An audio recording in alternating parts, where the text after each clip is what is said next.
ರಾಜ್ಯದ ಕಾಂಗ್ರೆಸ್ ಸರ್ಕಾರವು ರಾಜಕೀಯ ಲಾಭಕ್ಕಾಗಿ ಶಿಕ್ಷಣ ಕ್ಷೇತ್ರವನ್ನು ಪ್ರಯೋಗಾಲಯವನ್ನಾಗಿ ಮಾಡುತ್ತಿದ್ದು ವಿದ್ಯಾರ್ಥಿಗಳ ಭವಿಷ್ಯದೊಂದಿಗೆ ಆಟವಾಡುತ್ತಿದೆ ಎಂದು ಬಿಜೆಪಿ ಶಿಕ್ಷಣ ಪ್ರಕೋಷ್ಠ ರಾಜ್ಯ ಸಂಚಾಲಕ ಎಂಜಿ ಭಟ್ ಆರೋಪಿಸಿದರು. ಕಾರವಾರ ನಗರದ ಜಿಲ್ಲಾ ಪತ್ರಿಕಾ ಭವನದಲ್ಲಿ ಬುಧವಾರ ನಡೆದ ಸುದ್ದಿಗೋಷ್ಠಿಯಲ್ಲಿ ಮಾತನಾಡಿದ ಅವರು, ಎಸ್ಎಸ್ಎಲ್ಸಿ ಪರೀಕ್ಷೆಯ ಅಂತಿಮ ಹಂತದಲ್ಲಿ ಹಿಂದಿ ವಿಷಯವನ್ನು ಕೈಬಿಟ್ಟಿರುವುದು ತೀವ್ರ ಖಂಡನೀಯ ಎಂದು ತಿಳಿಸಿದರು.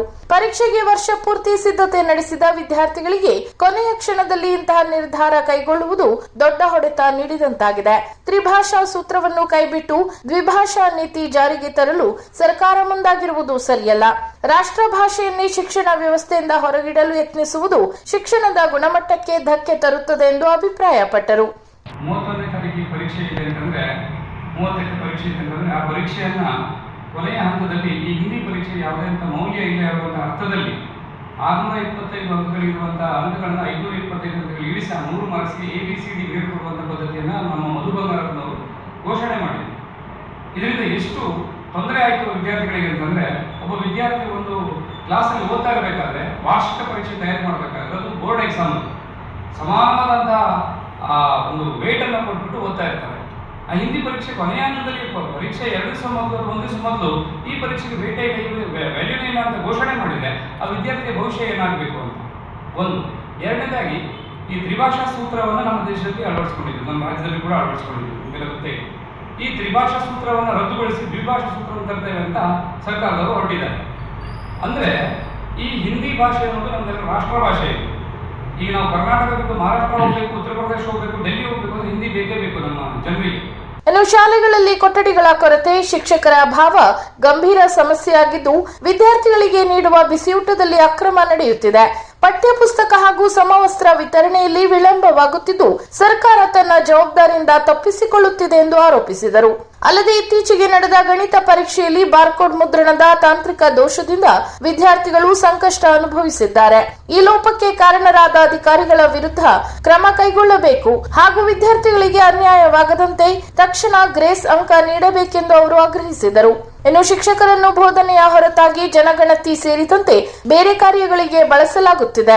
ಇದಕ್ಕೆ ಪರ್ಯಾಯವಾಗಿ ನಿರುದ್ಯೋಗಿ ಪದವೀಧರರನ್ನು ಸ್ಟೈಫಂಡ್ ಆಧಾರದ ಮೇಲೆ ನೇಮಿಸಿ ಆ ಕೆಲಸವನ್ನು ನಿರ್ವಹಿಸಿದರೆ ನಿರುದ್ಯೋಗ ಸಮಸ್ಯೆಯು ಭಾಗಶಃ ಪರಿಹಾರವಾಗುತ್ತದೆ ಎಂದು ಸಲಹೆ ನೀಡಿದರು. ಆ ಸಮಯ ಇವರು ಮೊದಲೇ ಘೋಷಣೆ ಮಾಡಿದ್ದಿದ್ರೆ ಅಕಸ್ಮಾತ್ ಆ ಒಂದು ಸಮಯವನ್ನು ಬೇರೆ ವಿಷಯಗಳಿಗೆ ಅವರು ತೊಡಸ್ಕೊಳ್ಳಿಕ್ಕೆ ಆಗ್ತಿತ್ತು, ಸ್ಕೋರ್ ಹೆಚ್ಚಾಗ್ತಾ ಇತ್ತು. ಸಡನ್ ಆಗಿ ಪರೀಕ್ಷೆ ಮುಂಚಿನ ದಿವಸ ಇದಕ್ಕೆ ವೇಟೇಜ್ 625 525 ಮಾಡಿದ್ರೆ ಅಂದ್ರೆ ನಮಗೆಲ್ಲ ಒಂದು ಸುಲಭ ಗೊತ್ತ. ಈ ಒಂದು SSLC ಬೋರ್ಡ್ ಎಕ್ಸಾಮ್ ನಲ್ಲಿ 100 ಅಂಕಗಳ ಒಂದು ವಿಷಯವನ್ನ ತೆಗೆದುಹಾಕಿ 525 ಇಳಿಸುವುದಂದ್ರೆ ಎಷ್ಟು ದೊಡ್ಡ ಮೂರ್ಖತನ ನಮಗೆಲ್ಲ ಗೊತ್ತಾಗ್ತದೆ. ಹಾಗಾಗಿ ಇದನ್ನ ನಾವು ಬಿಜೆಪಿ ತೀವ್ರವಾಗಿ ವಿರೋಧಿಸ್ತೇವೆ. ಜೊತೆಗೆ ಈ ಒಂದು ಪದ್ಧತಿಯನ್ನು ತೆಗೆದುಹಾಕಬೇಕು. ಹಿಂದಿ ಪರೀಕ್ಷೆಗೆ ಅಷ್ಟೇ 625 ಅಂಕಗಳ ಪರೀಕ್ಷೆಯನ್ನು ವ್ಯಾಲ್ಯೂ ಕೊಡ್ತಾ ಇದ್ರೋ ಅದೇ ವೇಟೇಜ್ ಹಿಂದಿ ಕೊಡಬೇಕು ಅಂತ ನಾವು ಆಗ್ರಹಿಸ್ತಾ ಇದ್ದೇವೆ. ಜೊತೆಗೆ ಇನ್ನು ಮುಂದಿನ ದಿನಗಳಲ್ಲಿ ಹಿಂದಿಗೆ ವ್ಯಾಲ್ಯೂ ಇಲ್ಲ ಅನ್ನುವಂಥದ್ದು ಈಗಾಗಲೇ ಹೇಳಿದಾಗೆ ನಾನು ಆ ರೀತಿಯಾದ ತ್ರಿಭಾಷಾ ಸೂತ್ರವನ್ನು ತೆಗೆದುಹಾಕುವಂಥ ಹುನ್ನಾರ ಕೂಡ ನಡೀತಾ ಇದೆ. ಅದು ಆಗಬಾರದು. ದ್ವಿಭಾಷಾ ಸೂತ್ರ ಬೇಡ, ನಮಗೆ ತ್ರಿಭಾಷಾ ಸೂತ್ರವೇ ಬೇಕು ಅಂತ. ಇದೆಲ್ಲದರ ಜೊತೆಗೆ ಇಷ್ಟೊಂದು ಕರ್ಮಕಾಂಡಗಳು ಶಿಕ್ಷಣ ಇಲಾಖೆಯಲ್ಲಿ ನಡೀತಾ ಇದೆ. ಅದರ ಜೊತೆಗೆ SSLC ಗಣಿತ ಪರೀಕ್ಷೆಯಲ್ಲಿ ಗಣಿತ ಪೇಪರ್ಗಳಿವೆ, ಆ ಒಂದು ಬಾರ್ಕೋಡ್ನ ಪ್ರಿಂಟಿಂಗು ಎಲ್ಲೆಂದರಲ್ಲಿ ಹಾಕಿಬಿಟ್ಟು ಕೆಲವು ಪ್ರಶ್ನೆಗಳ ನಂಬರ್ಗಳ ಮೇಲೆ ಬಂದಿರೋದ್ರಿಂದ ಆ ಗಣಿತ ಪರೀಕ್ಷೆಯಲ್ಲಿ ವಿದ್ಯಾರ್ಥಿಗಳಿಗೆ ಬಹಳಷ್ಟು ತೊಂದರೆಗಳಾಗಿದ್ದಾವೆ. ಇನ್ನು ಸುದ್ದಿಗೋಷ್ಠಿಯಲ್ಲಿ ಬಿಜೆಪಿ ಪ್ರಮುಖರಾದ ಸಂಜಯ್ ಸಾಳುಂಕೆ, ಕಿಶನ್ ಕಾಂಬ್ಳೆ, ಸುಭಾಷ್ ಗುನುಗಿ, ಶಿವಾನಂದ್ ಕದಂ, ಅನಿಲ್ ಮಡಿವಾಳ್, ಮಣಿಕಂಠ ಉಪಸ್ಥಿತರಿದ್ದರು. 50,000ಕ್ಕೂ ಅಧಿಕ ಸಬ್ಸ್ಕ್ರೈಬರ್ಸ್, 1.68 ಕೋಟಿಗೂ ಮೀರಿದ ವ್ಯೂಸ್, ಸುದ್ದಿಯೊಂದು 10 ಲಕ್ಷಕ್ಕೂ ಹೆಚ್ಚು ವ್ಯೂಸ್ ಕಂಡ ಹೆಗ್ಗಳಿಕೆ, ವಸ್ತುನಿಷ್ಠ ಮತ್ತು ಖಾತ್ರಿಯಾದ ವರದಿಗಾರಿಕೆ, ಉತ್ತರ ಕನ್ನಡದ ಅತಿ ಹೆಚ್ಚು ಸಬ್ಸ್ಕ್ರೈಬರ್ ಹೊಂದಿರುವ ಯೂಟ್ಯೂಬ್ ಚಾನೆಲ್ ಕರಾವಳಿ ಮುಂಜಾವು ಡಿಜಿಟಲ್ ವೀಕ್ಷಕರಿಗೆ ಧನ್ಯವಾದ. ಇನ್ಮುಂದೆ ಸುದ್ದಿಯಲ್ಲ ಮತ್ತಷ್ಟು ಸೊಗಸು. ನಿಮ್ಮಲ್ಲಿಯ ಸಭೆ ಸಮಾರಂಭ, ಅಂಗಡಿ, ವ್ಯಾಪಾರ ಮಳಿಗೆಯ ಸಹಕಾರಿ ಸಂಸ್ಥೆಯ ಶುಭಾರಂಭದ ಕಾರ್ಯಕ್ರಮಗಳ ವಿಸ್ತೃತ ವಿಡಿಯೋ ಸುದ್ದಿ ಸಂಪರ್ಕಿಸಿ ನಮ್ಮ ಕರಾವಳಿ ಮುಂಜಾವು ಡಿಜಿಟಲ್ ಪ್ರತಿನಿಧಿಗಳನ್ನ.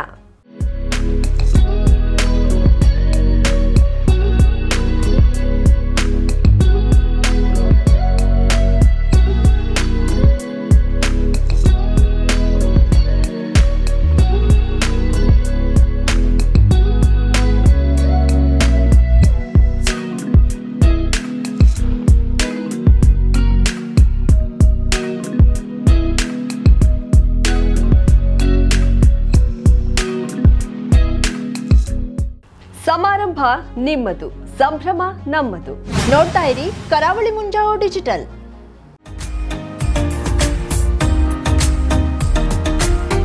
ಮಿಲನ್ ಎಂಟರ್ಪ್ರೈಸಸ್ ಬೃಹತ್ ಎಲೆಕ್ಟ್ರಾನಿಕ್ ಹಾಗೂ ಫರ್ನಿಚರ್ ಮಳಿಗೆ. ಉತ್ತರ ಕನ್ನಡ ಜಿಲ್ಲೆಯಲ್ಲೇ ಅತಿ ಹೆಚ್ಚು ಮಳಿಗೆಗಳನ್ನ ಹೊಂದಿರುವ, ಅತಿ ಹೆಚ್ಚು ಸಂತೃಪ್ತ ಗ್ರಾಹಕರನ್ನ ಹೊಂದಿರುವ ಮೂಲಕ ಹೆಗ್ಗಳಿಕೆಗೆ ಪಾತ್ರವಾಗಿರುವ ಏಕೈಕ ಸಂಸ್ಥೆ ಮಿಲನ್ ಎಂಟರ್ಪ್ರೈಸಸ್. ನಮ್ಮ ಮಳಿಗೆಗಳಲ್ಲಿ ಪ್ರಸಿದ್ಧ ಕಂಪನಿಗಳ electronic refrigerator, washing machine, LED TV, ಎಸಿಗಳು ಲಭ್ಯ. ಭಾರತದ ಕರಾವಳಿ ಹವಾಮಾನಕ್ಕೆ ಹೊಂದಿಕೊಳ್ಳುವ ನಂಬರ್ 1 ಬ್ರ್ಯಾಂಡ್ ಆದ ಗೋದ್ರೇಜ್ ಕಂಪನಿಯ ಕಪಾಟು, ಆಫೀಸ್ ಟೇಬಲ್, ಆಫೀಸ್ ಚೇರ್, ಬ್ಯಾಂಕ್ಗಳಿಗೆ ಹಾಗೂ ಚಿನ್ನದ ಅಂಗಡಿಗಳಿಗೆ ಬೇಕಾಗುವ ಸೇಫ್ ಲಾಕರ್ಗಳು ಅತಿ ಕಡಿಮೆ ಬೆಲೆಯಲ್ಲಿ ಲಭ್ಯವಿದೆ.